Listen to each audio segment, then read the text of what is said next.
Thank you for having me. It's kind of eerie, but also a wonderful feeling to be in this house because I knew Helen, obviously, when I was younger, and I have one very vivid memory of coming into her kitchen. She had made popcorn, and I was really curious about sort of where my life was going at the time, being 17, and she's a palm reader, or was a palm reader, and so I was like, "Can you read my palm?" So she looked at my hand, and she kind of did her little tisking that she used to do, and then she said, "Oh my, your life has only just begun." And as a 17-year-old, that's like the perfect thing you can say. So that felt like a very prophetic saying, and we'll see. I guess hopefully, my life has only just begun and continues to just begin. So, so thank you for coming. This is a talk that I wrote actually shortly after I moved back here last fall. So I've only been living back at the farm since the end of August. And I really, sort of leading up to moving back here, I was really curious about this idea of how do you create a sustainable farming legacy? How do you sort of keep the connections through the generations continued? Because, as you well know, a lot of farm families, disperse and dissipate, and the land doesn't continue. So I've really been curious about this idea, and sort of had fun doing this, and it is a talk that I'm going to read, and I have lots of pictures I'll show too. So, do we want to turn the lights down? Yeah. Okay, great. Okay, and hopefully I can see this well enough, but still got good eyesight. Okay, so in January of 2016, I traveled from cold and snowy Maine to sunny California to attend the second Agrarian Elders Gathering, which was a week-long event that was co-organized by my father, farming elder Eliot Coleman, and farmer advocate Michael Abelman. We were staying in Big Sur. It was a hippie eco-resort with hot springs and meditation yurts, and we were all very grateful to have a quiet break from the business and doings of farming. The first gathering, which happened 2 years prior, consisted of 24 of North America's farming elders, sort of pioneers for the last 30 years. This time, however, half of us were elders and the other half were farming youngers, each personally selected by the elders. As I walked the grounds on the first day, I noticed hundreds of these monarch butterflies flying above me in the eucalyptus trees. And there was a sign that read, "Big Sur is one of the wintering grounds for these monarchs.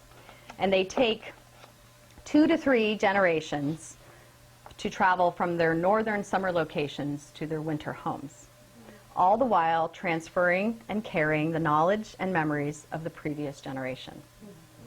Fittingly, the topic of farm legacies and farmer succession was the #1 issue that we discussed that week. And it's what set me down a path to return to my family's farm to understand how to better build a sustainable farming legacy. So you may be wondering, what exactly does a sustainable farming legacy mean? It's a lot of words. I believe that a sustainable farming life not only derives its meaning from the ecological and sustainable farming methods that we practice, but also from the connections between farming generations. And its value is grounded in the idea of legacy. Forest ecologists know that a young tree grows better when growing next to an established stand of older trees. Roots of the young saplings can follow the pathways that were created by the older trees and anchor themselves more deeply in the ground. Through fungal networks that connect trees and facilitate underground interconnect tree connections, stronger trees can share resources with the weaker trees so that the entire forest community can thrive and endure. Research has even shown that these complex symbiotic networks mimic our own neural and social networks. So to me, this is a perfect analogy of defining a sustainable farming legacy. It's an interdependent and invisible connection between individuals and resources, which acts like a support system across time and depends on the foundation of the farmers who have come before us and requires a responsibility for the farmers who follow in our footsteps. So, with all the numerous challenges and issues facing farmers today, why does this notion of creating a sustainable farming legacy really matter to us now? Because more and more young farmers without family ties to agriculture or to land are taking up farming, and I think they need our support now more than ever. And because here in New England, only 1 in 10 farmers of retiring age are farming alongside a successor. So get that again, 1 in 10 are farming alongside a successor. Before I returned to help run my family's farm last fall, my father could have been part of the statistic. Since I'm the only one of his children who farms, his farming legacy and the land that he has so lovingly nurtured for almost 50 years may have had an uncertain future. The humbling realization that I could be depriving the next generation, his grandsons, from experiencing a meaningful farming life and the chance to build the connections between generations was enough motivation to uproot my city life at the time and return to the land where I was born to begin farming alongside my father. So my family's farming story begins almost 50 years ago, just a mile up the road here. My mother and father, my mother Sue, who both grew up in non-agrarian families, had been traveling the country in search of land to farm when they decided to visit Helen and Scott Nearing, right here. The original pioneers, or actually just up the road there, the original pioneers of the 1960s Back to the Land movement, right here at a farmstead property. Helen, who was a gifted palm reader, took one look at my father's fate line and decided immediately that he was the right person to take on the challenge of farming the adjoining 60 acres of rocky, thick spruce-covered land with only 2 inches of topsoil. So, with a handshake and $2,000, or $33 an acre, my mother and father became landowners, and they made quick work of clearing the land by hand to construct a rustic, 1-room farmhouse. And they built garden beds to grow vegetables to feed themselves, as well as to sell at a small roadside farm stand.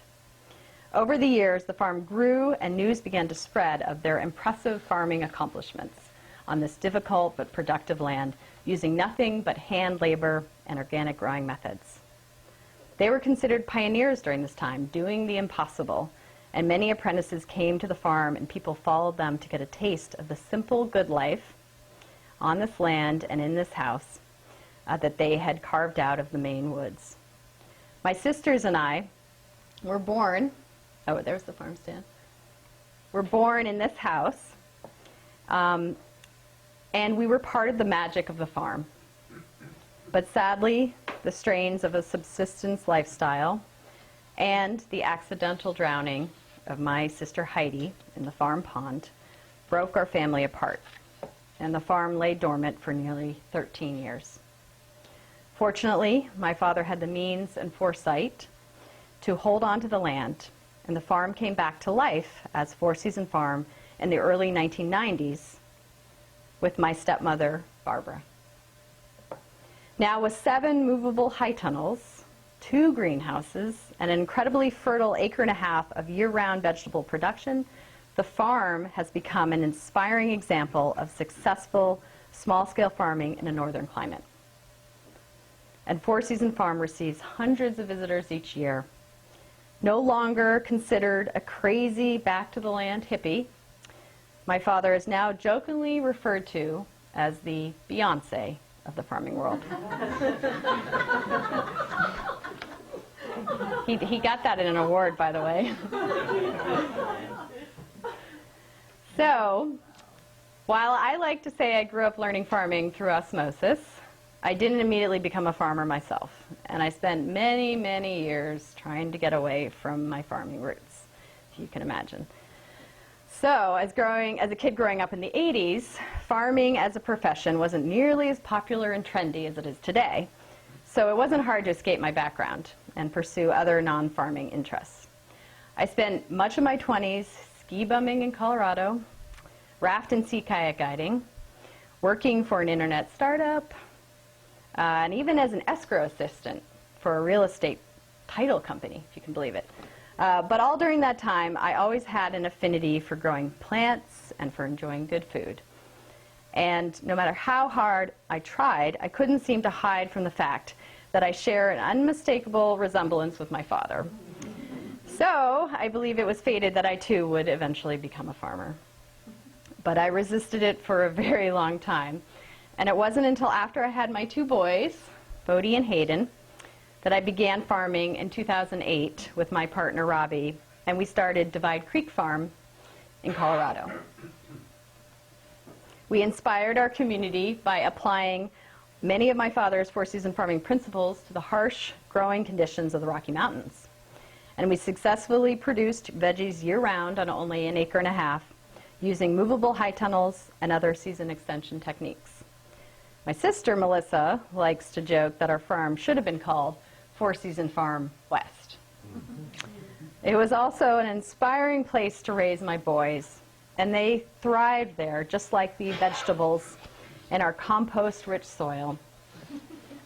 But family history has a funny way of repeating itself. And although my partner and I poured our hearts into building our farm on our own, we somehow lacked the maturity and the insight to maintain and strengthen the connections between us and within our farm family. And sadly, our farm fell apart after my partner and I separated.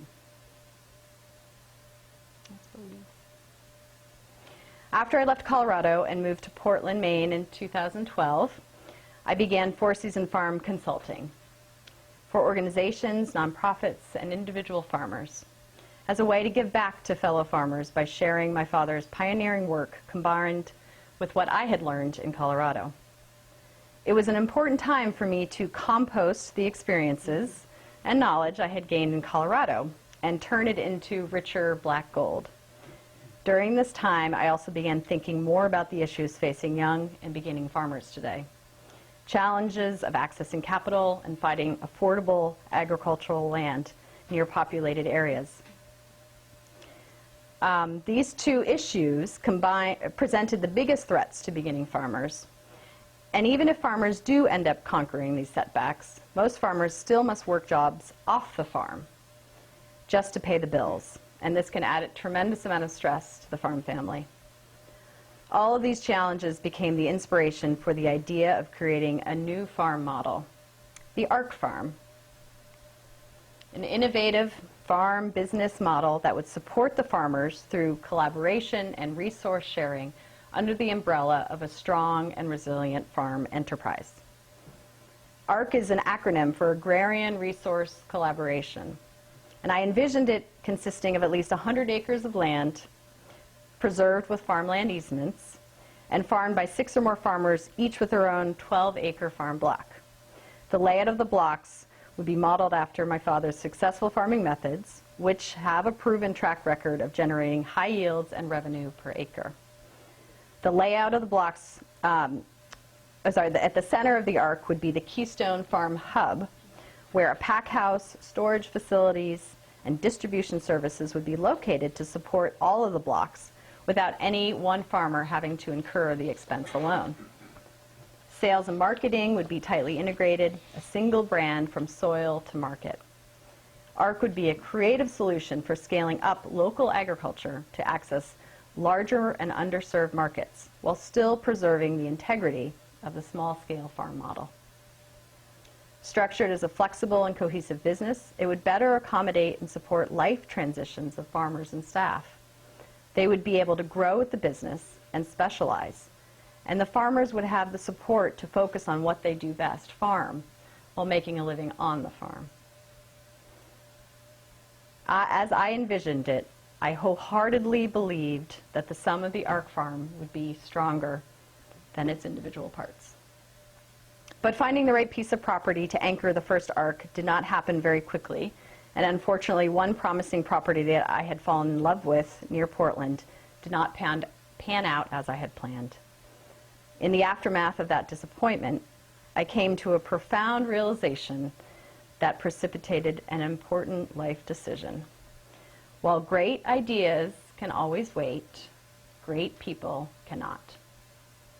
And in that instant, I knew that this was my opportunity to move back to my family's farm, to farm with my father, to build the connections between the generations, and strengthen our farming legacy so that one day it might take root in my own grandchildren. Sometimes I wonder why it took me 40 years, with a whole lot of heartache and detours in between, before coming back to my family's farm. But now I know so clearly that it took leaving the family farm before I appreciated my roots enough to come back.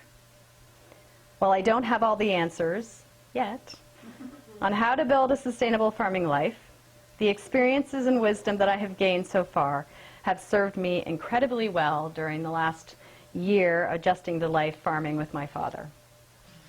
He has been overjoyed with my return, and he likes to joke that he can now enjoy not just one, but 2 glasses of wine at lunch, now that I'm running the farm. And this fall, he spent more time building infrastructure, or these huge compost piles, with layers of seaweed, spoiled hay, old plant matter, sheep manure, and a farm favorite, crab waste. Every afternoon, while the weather was still nice, he would drive his pickup truck 30 minutes away to Deer Isle, where he would visit his crab ladies. And he would pick up 4 large trash cans of pick-through crab carcasses. This is a free byproduct of the crab meat industry and is normally thrown into the dump. So what a perfect resource. He would trade vegetables and good conversation in exchange for this incredibly stinky compost ingredient. The farm employees and I like to joke that there was nothing quite like the smell of rotting crab wafting across the farm as we began work in the mornings. Even the seagulls ended up discovering the bounty, and they became notorious for swooping down, picking up carcasses in their beaks, and then dive bombing them all over the neighbors' cars to break them open. So needless to say, we make great neighbors. It has been especially interesting to observe our differences in how we farm and run a farm business. The battle of the cash register and the square stand being one prime example. So for many years, the farm had been using this old cash dinosaur of a cash register. It weighed a ton to lug around, required manual programming, and it would only provide sales data via the paper receipts. They have reams and reams of these in the house. Whenever it went on the fritz, which it did often, it would need tedious reprogramming. And my dad would simply just hand it to one of the young farm workers and get them to deal with it. They're young, they should know how to reprogram it. So upon my return to the farm, I knew immediately the cash register had to go. And being a hip Gen Xer who is friends with even hipper millennials, I was aware of the square system that quickly and easily accepts credit cards and digitally records sales transactions with an app. So I thought this would be the perfect 21st century upgrade to streamline sales at the farm. However, my dad was not so keen to just let go of the cash register. And he fought the upgrade tooth and nail until finally one day he saw it in use at a farmer's market. And he says to me, "Clara, you should see this new system that swipes credit cards and takes sales on an iPod with the touch of a button." I rolled my eyes, smiled to myself, and realized then and there that I would have to let my dad think the farm upgrades were his idea if I was going to make any headway on these matters. Thankfully, I did end up convincing him, and it has indeed streamlined customer transactions, increased sales, at least by 30%, I think, and he couldn't be more thrilled with the result. So far, I think we farm really well together, but it still takes a lot of patience and trust in each other, and acceptance that we'll never see eye to eye on everything. But what gives me the most joy, though, are those small, quiet moments of connection. Riding on the tractor with my dad early in the morning to harvest seaweed from the beach, watching my dad teach my son Hayden how to make soil blocks, just like he once taught me when I was a child, giggling at my own two boys as they kiss the chickens, give them names, and witnessing the smiles and joy shared between my sons and their gumpa when we all head out to the chicken coop late one night with headlamps to help train the young layers to perch on the roost instead of on the ground. These are the moments that I cherish the most and make my heart explode 1,000,000 times over. And I know without a doubt that I am on the right path to building a sustainable farming legacy. So I want to leave you with this short video of Four Season Farm as it is today. And this was filmed by my former partner, Robbie, and it's accompanied by the beautiful voice of my friend, Caroline. Now, here is the farm with three generations, the young saplings and the wise old oaks, all supporting one another. And if there are any farmers in the audience, I want you to reflect and ask yourselves, what is the sustainable farming legacy that you are building? And how do you want the next generation to follow in your footsteps? I found a place in silent spring, beneath thick ice still glistening, melting drip by drip, slow dripping, well, seasons changed for you. Where tidal brackish rivers grow through, white pine scented ancient grove, the chickadee and egret know this place belongs to you.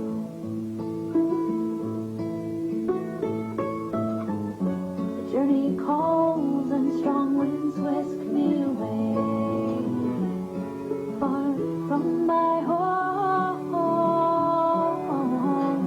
No journey's call quite loud enough to stay. Now back here with you, I know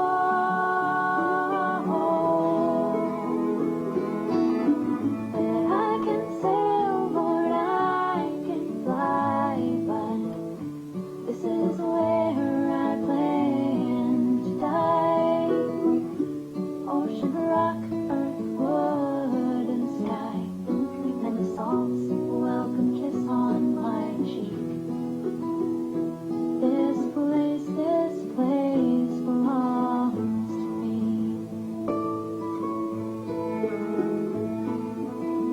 I found a place in silent spring, beneath thick ice still glistening, chickadee and egret sing. This place belongs to you.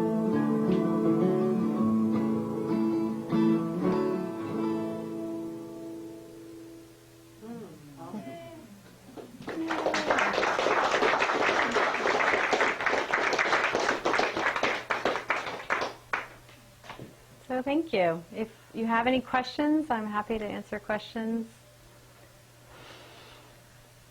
Start any kind of discussion. Yeah, go for it. Just curious, in the farm model, how do you deal with predators? Currently, how do we deal with predators? Well, we have a 6-foot deer fence around the entire 15 acres. So we have gates that we have, actually I want to introduce Shawnee is here, Jackson, and Hannah, and they're all working at the farm. So say hello. But anyway, they have to close the gates every morning and night and open them and close them. So that's one way we keep the deer out. But in terms of other predators, are you thinking of like raccoons and skunks or? Yeah, you know, bulls really are the worst problem, and those we trap. I would say most other things. Hannah actually has bunnies that we have living at the farm. but they're in a cage. So yeah, I mean, we don't really have a huge issue with small critters other than voles. So, and those, I would say, my dad is like Bill Murray from Caddyshack. He hates them. He has flame weeders he uses to try to kill them. So yeah. Do you have experiences with critters that you're familiar with? That are you curious about your own garden, or? Well, I've had problems with, the voles coring out, Yeah. root crops. And Yep. Stuff like that. I'm just curious because it's a nice, the aerial view shows this nice area. Just wondering how they Yeah. keep- Yeah. A lot of trapping. And I would Yeah. think when you talked about the crab Yep. waste, that the raccoons would come from miles around. I mean, I would say I haven't noticed huge. I mean, they're around, but they're not like, Yeah. all moving in. So, I don't think they can get through the deer fence. huh? I don't think that raccoons can get past the deer fence. Yeah, that's true. I guess. I mean, they might get in. I have actually seen deer just waltz right in when the gates are open. So, yeah.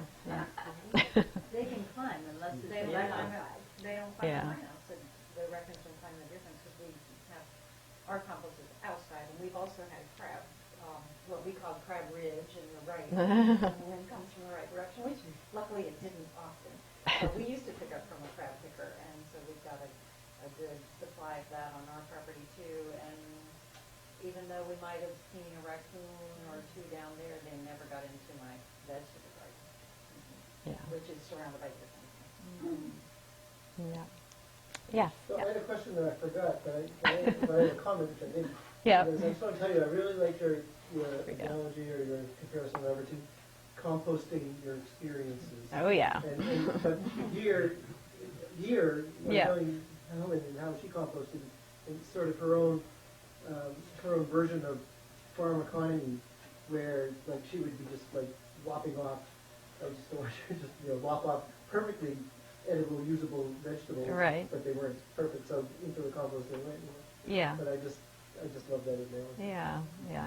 No, yeah, trust me, I spent many, many years sort of figuring out where the gems were in all of the, difficult times. So, yeah. Yep. Come back as usable. Yes. Yeah. Yeah. What are some of the other insights you have that you can pin? Oh, gosh. About what in particular, I guess? Family relations, how to raise kids on a farm. Anything you want to share? I don't know. Hard to be put on the spot. I'll narrow it then. Yeah, narrow it down. So, fellow Gen Xer. So, in terms of how farming's changing from Boomer Gen Xer. Yeah, I mean, obviously, the millennials and sort of the technology aspect, using social media has been interesting. I mean, my dad is not on Facebook, and it is interesting to see just how much that's being used now for marketing, for connection, and just the learning process that's needed now to become a good farmer. I mean, you can understand why he's become such an icon is because he's done it 50 years. And what do we do for 50 years typically? So, it takes a long, long time to do what he's doing. And he makes it look so easy, but, and I think in some respects a lot of it is easy, but it's just that day in, day out dedication that makes such a difference. So, I mean, I guess I would like to say to any young farmers, like, don't give up if this is what you want to do. Like, don't give up because it's going to be hard and got to keep doing it. So, yeah. Where's your ARC plan now? Yeah, it's on the back burner. It's on the back burner. Yeah. I see a lot of things that would make it really a thing that young farmers would like, and Yeah. there were older farmers somewhere in that group. Yep, definitely. Such really good support and sharing, and Yeah, I hope that either someone will take the idea and run with it, or maybe in the future I'll have more time to dedicate to it again. So, yeah. Yeah, that was what my question was about actually also, is your plan like scalable? Like, say you had like 6 or 8 farmers at 12 acres per farmer or something. Yep. And obviously that's a pretty good sized chunk of farmland. Yep. Of good soils, if everyone's equal. Yeah. So, have you worked on that, like, being scalable, or? I had it as a replicable model. So each, farm, it would be ARC Farm 1, ARC Farm 2, et cetera, and it could be anywhere around the country, around the world. So it was sort of trying to find the proven, proof of concept, proven model, and then take that wherever. So Probably would vary a lot depending on the availability and the price. definitely. I mean, again, as I mentioned, it was a collaboration. You would have, land trusts that could purchase the development rights so to make the land more affordable. Then you'd have investors who could come in who felt, committed to food and agriculture and wanted to support it and basically give it a jump start. So the idea was eventually to have all the farmers be the owners of the business of the land. But to start off, they would be employees. So, yeah, it just was sort of a slow, staged approach to get to the end goal of owning the farm. Yeah. Yes? Are your kids going to follow in your footsteps? And do you I don't know. And do you do anything to encourage it one way or another? Well, I don't force it. I think that was the one thing that I learned from my father. He never forced it on me growing up. He would always make it more of like fun or a game, so I would like get interested and want to help out. Actually, what really helped was when I was like just getting into my teens, and this was in Vermont at the mountain school, and there was always this big farm crew that came every summer. And when there were cute boys, that's what did it. Then I loved farming. So anyway, yeah, I mean, with my boys, it's really cool to see my younger son, Hayden. He's been doing this little lemonade stand on the Saturday farm stand. And, it's his kind of way of contributing and engaging. And he just asked my dad today if he could make like a little wooden sign that said lemonade that would hang underneath the vegetables. And then my older son, Bodie, has just suddenly said, I want to work. And he's, weeding with the crew and been very, open to doing it. And I don't know, it's just great to see. Like, I'm not forcing this. I'm just letting them come to it themselves. So, yeah. Your premise of your talk was to how do we sustain Right. The legacy so the knowledge doesn't get lost and the Yep. farming continues. What do you make of this part of you that had to leave to come back? I mean, that seems like it worked for you, but yeah. a lot of people, they leave and they don't come back. Right. So how would you think about that or address that in a planned way to try to... Yeah. continue? Well, I mean, I guess first of all, not every child is going to want to be a farmer. So you have to sort of, I think as a parent, just understand that is reality. But even for the ones that show interest, I still think it's important for them to leave because they've got to see other parts of the world and other experiences. And again, like I said, I didn't appreciate this place enough when I was younger. Like, I didn't appreciate it until I left. So, yeah. There's a common theme anywhere in any sort of or a rural state about that. Yeah. There's a big world out there, not just in the U.S., but outside the U.S. even. Right. It's like how much, how do you become a fully rounded, really experienced human being Right. in the modern world by farming? It may be difficult to do. You always have to Yep. find a Yeah. experience outside. Yeah. It becomes richer for you. Yeah. Sorry. Yes. So do you, it seems like in most your view of legacy that you were talking about has to do with family legacy. Mm-hmm. But from my perspective, there are a lot of ways in which family legacy isn't always going to add up. And it Right. would seem like the responsibility of the elders to be working hard at finding younger farmers Yep. who want to take over, even if it has nothing to do with family. Yes. That can be with them long enough to really take over their Yep. their mind share, not just, take over the land. Right. Yeah, no, I mean, this is just my personal story, and obviously I'm going to share what I know best. But I do know of many examples of older farmers who don't have children, or they don't have children that wanted to farm, and they've been matched with young, new farmers, beginning farmers. And there's been some really creative arrangements where they've created an LLC, and there's been a way to sort of buy the shares of the farm over time. And so they can live jointly on the property and then sort of eventually assume the property when the elders pass on. So I think it's wonderful, and that there needs to be these creative examples out there. There's organizations in Maine Yeah. that support that. The Maine Farmland Trust, Yep. MAPCA also supports that. So there's a lot of real momentum to make this happen in Maine. Yeah. Because a lot of the farmland is being lost Exactly. to development. Yeah, there's something called Land for Good. Yeah. That's really good. Yeah, and then FarmLink is another one. Yep. Yeah, I'm Yes. curious, I was out at I've known your dad for 2 years. I Yeah. have your fencing company, and Oh. so I enjoy Eliot a lot. We were out there for dinner about 3 years ago. We had like chefs embedded in your farm doing these. Is that still going on? Is that the Outstanding in the Field dinner, or is this No, a different it was in thing? your shed. It was out in your. They came and they cooked the whole meal there. Huh, okay. Was it a big crowd? It was like No. 12 people. Oh, okay. Like an intimate dinner, but I just was wondering if you Yeah. have any ideas to sort of maybe the next phase, like maybe leveraging the brand, so to speak, like on site, like what Yeah. you're thinking of doing there. Anything Well, I mean, obviously the possibilities are endless. Right. And however, I do feel, especially since just moving back here, I feel a tremendous responsibility to honor and respect the way that things have been done. Because obviously my dad and my stepmom have been working this land much longer than I have, and I really, don't want them to feel like the kid moves back and they take over and want to do all these crazy things. Register's gone. Well, that's a minor change that needed to happen.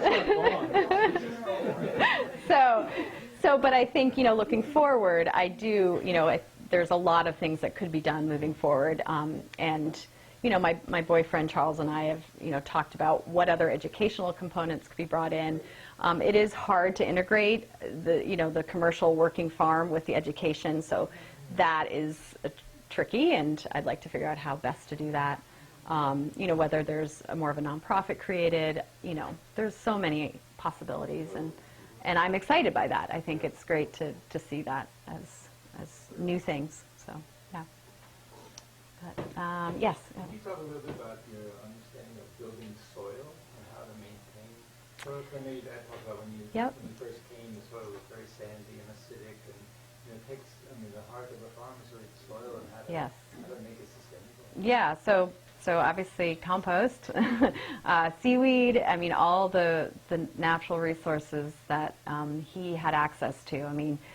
When a neighbor would mow their field and he could just collect the hay, all the crab waste we talked about, any animal manure. It's just all bringing that or having it available on the farm to add to the soil. So that's just been years and years of that happening.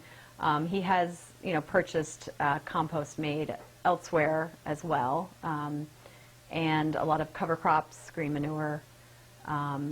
Taking areas out of rotation so that they can rest for a year.